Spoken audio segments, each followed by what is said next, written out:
அடுத்தடுத்து அவர் செய்த ஆச்சரியங்களில் திகைத்து நின்றோம் நாம்.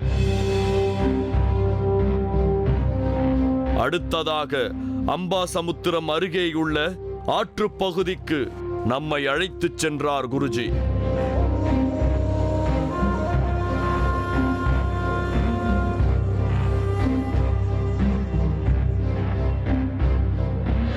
நதிக்கரையில் உள்ள பாறைகளில் 9 லிங்கங்களின் உருவங்கள் பொறிக்கப்பட்டிருந்தது. பிரம்மகத்தி தோஷம் உள்ளவர்கள் இங்கு வந்து வழிபட்டால் அந்த தோஷம் தீரும் என்பது ஐதீகம். 9 லிங்கங்களை இங்கு அகத்தியர் பிரதிஷ்டை செய்ததற்கான காரணத்தையும் விளக்கினார் குருஜி. பாறையின் மீது செதுக்கப்பட்டிருந்த லிங்கத்தின் அருகே அமர்ந்து சிறிது நேரம் தியானம் செய்தார்.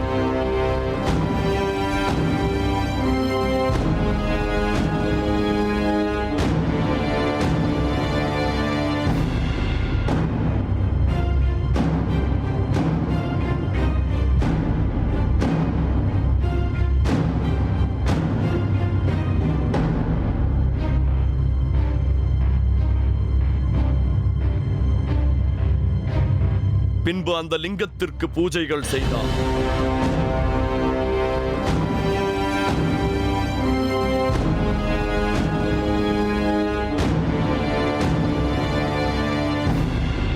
இறுதியாக தோப்புக்குள் இருந்த இடத்திற்கு வந்தார்.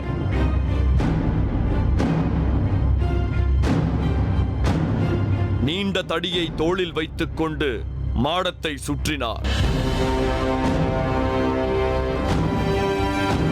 பின்பு தடியை மடியில் வைத்துக் கொண்டு தரையில் அமர்ந்தார். ஒரு பாத்திரத்தில் அன்னப்பிரசாதத்தை வைத்துக் கொண்டு நின்றிருந்த பக்தர் ஒரு உருண்டையை உருட்டி குருஜியிடம் கொடுத்தார். அதை சாப்பிட்டு விட்டு மீண்டும் 2 உருண்டைகளை வாங்கி தரையில் வைத்தார். பின்பு பக்தர்களுக்கு கொடுக்கும் அன்னப்பிரசாதத்தையும் கீழே தரையில் வைக்கப்பட்டிருந்த பிரசாதத்தையும் உண்டு முடித்து கைகளை கழுவினார்.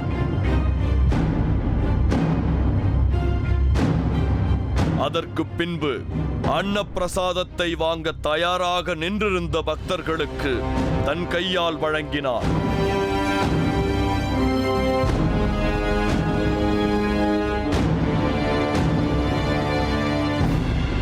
பின்பு தடியை வைத்துவிட்டு கீழே விழுந்து வணங்கி தமது பூஜையை நிறைவு செய்தார் குருஜி. சாதாரணமாக தன்னை பற்றி பகிர்ந்து கொள்ளும் பொழுது குருஜியின் தன்மையும், சிறப்பு பூஜைகள் வழிபாடுகள் நடத்தும் பொழுது அவரிடம் ஏற்பட்ட மாற்றங்களையும் நம்மால் புரிந்து கொள்ள முடிந்தது.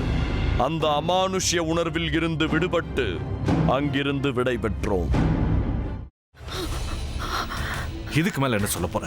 சொல்றதுக்கு வேற ஏதாவது போய் இருந்தா சொல்லிடு. அவதான் ஏமாத்தி எல்லாத்தையும் என்கிட்ட இருந்து பறிச்சிட்டான்னு பார்த்தா நீயும் இப்ப அதே தான் பண்ணிருக்க.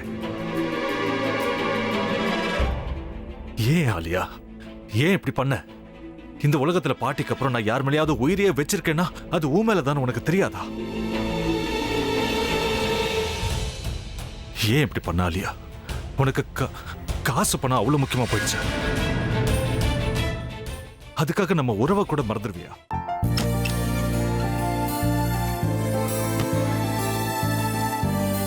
சக்தி சக்தி, ஒரு நிமிஷம்.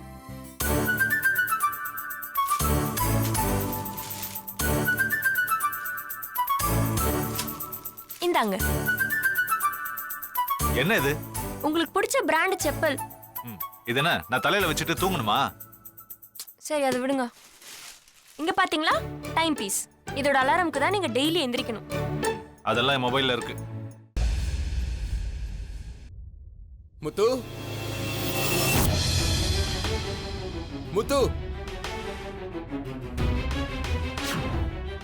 என்னடி இவன் முத்துன்னு ஒருத்தைய உருவாக்கி விட்டான்? செல்வியை மறப்பான்னு பார்த்தா எப்ப பார்த்தாலும் முத்து முத்துன்னு கூப்பிட்டு இருக்கான்.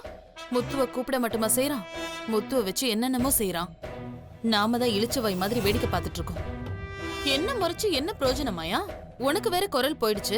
அடுத்து அவ செல்வியை கூப்பிட்டானா என்ன பண்ண போற? உன்னுடைய விருப்பப்படியே நீ ராமநாத வீட்டு மருமகளா வாழ போற. கண்டிப்பா என்னுடைய ஸ்தானத்திலிருந்து அவன் உன்னை நல்லா பார்த்துக்குவான் அம்மா. டேய், அவரை பத்தி தான் உனக்கு தெரியும்ல. அவர் எந்த முடிவு எடுத்தாலும் அதான் ஃபைனல். நம்ம அப்பா வேணுமா வேணாமாங்கிறத நீயே முடிவு பண்ணிக்கோ. வாடா.